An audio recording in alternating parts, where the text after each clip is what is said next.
की मेहनत है। हमारा तो ये कि हमने अभी निष्ठा हमारे पास आई और हम इसको डॉक्यूमेंट्री को लोगों तक पहुंचाने में मदद कर रहे हैं। तो वो जो आप पूछ रही हैं वो तरीका तो हो ही नहीं सकता एक डॉक्यूमेंट्री को बनाने के लिए कि किसी बॉलीवुड सेलेब्स को हम उसमें डाल दें और उसका शूट कर लें, तो वो वैसा कुछ भी नहीं है। नहीं तो फिर वो डॉक्यूमेंट्री की बात ही खत्म हो जाएगी। जो बात हम कहना चाहते हैं कि संपत पाल हैं ये और इन्होंने गुलाबी गैंग बनाया है, तो फिर वो बात आधी अधूरी नहीं हो सकती। एक आप या तो ये रास्ता अख्तियार कर लीजिए या आप ये रास्ता अख्तियार कर लीजिए, या तो आप गुलाबी गैंग बना लीजिए या कोई आप कमर्शियल फिल्म बना लीजिए। मैं एक्चुअली आजकल क्या है ना, डॉक्यूमेंट्री भी लोग कंफ्यूज करते हैं। वो लोग सोचते हैं कि डॉक्यूमेंट्री वो चीज़ है जो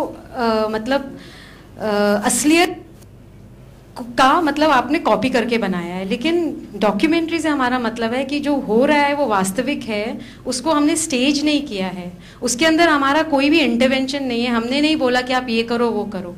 So this is what we mean by documentary. That should be clear. It's not about getting actors and doing it realistically.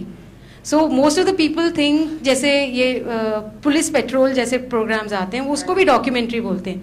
वो दिखते वो स्टाइल में किए जाते हैं, रियलिस्टिक स्टाइल में किए जाते हैं, पर वो रियलिटी नहीं है, उसमें एक्टर्स हैं। This is not, this doesn't have actors, this has real people, this is about their lives. एक सेकंड, थीसिस में मेरी वाली कहानी को भी लोग डॉक्यूमेंट्री बोलते हैं। So why you are releasing through PVR? 15 हाँ, all over the country 15 screens की हम प्लानिंग कर रहे हैं और आगे शायद बढ़नी चाहिए स्क्रीन्स। मुझे लगता है कि लोगों को पसंद आएगी और ज़्यादा से ज़्यादा लोग इंटरेस्टेड होंगे। Sorry. So why you are releasing through PVR? Because they are the one who selected the film for PVR Directors Rare, and we decided to go with it. They asked for the film. अब PVR बहुत अच्छा platform provide करवा रहा है और कोई करवा नहीं रहा। हम बहुत ही शुक्रगुजार हैं PVR के कि वो हमें ये प्लेटफॉर्म दे रहे हैं, ये अपॉर्चुनिटी दे रहे हैं।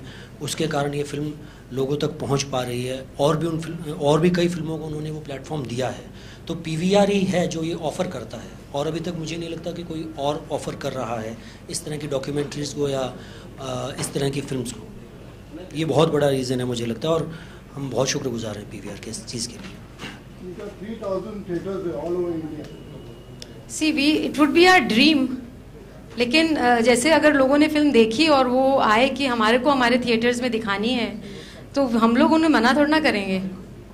पर कोई आए तो क्या है ना, हमारे देश में बिल्कुल एक स्टार ओरिएंटेड सिनेमा है ना, तो असलियत से हम लोग दूर भागते हैं। हम लोग सिनेमा हॉल में जाते हैं असलियत से दूर भागने के लिए, लेकिन कब तक?